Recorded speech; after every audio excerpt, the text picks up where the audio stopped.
dire notre opposition au projet de loi Taubira. Le gouvernement aujourd'hui accélère, nous on accélère la mobilisation. Aujourd'hui les sondages ont basculé, 55% des Français sont désormais opposés au mariage et à l'adoption. Donc on souhaite nous faire entendre du gouvernement.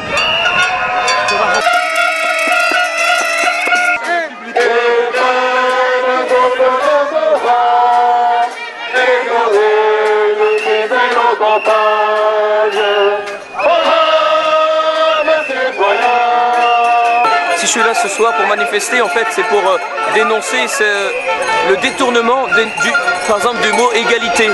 Puisque aujourd'hui l'égalité, c'est ne pas supporter la différence, et donc qu'il y ait différentes formes de couple, c'est une chose, mais on ne peut pas légaliser sur ce que chacun veut vivre, quoi, voilà.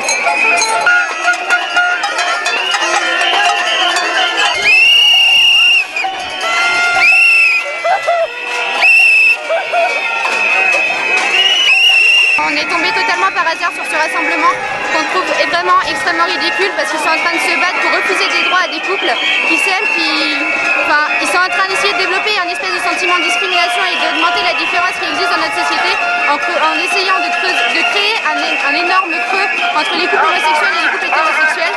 Sauf que nous, on trouve normal que des couples homosexuels aient les mêmes droits que des couples hétérosexuels. S'ils veulent se marier, ils peuvent, même s'ils ne veulent pas se marier, qu'ils aient le choix. Qu'ils aient aussi le choix de pouvoir adopter des enfants, de donner de l'amour à des enfants qui seront totalement équilibrés, contrairement à ce qu'on entend dans les médias. Je pense que c'est important de montrer que ces discours créent de la haine, créent de la discrimination et de la différence dans une société qui normalement est le pays des droits de l'homme et que c'est totalement inadmissible. Il faut contrer ces rassemblements en montrant que la liberté d'expression, d'opinion, la volonté d'avoir des enfants, de se marier, ça doit être quelque chose d'acquis dans la société et on ne devrait même pas avoir à se battre pour avoir ces droits-là.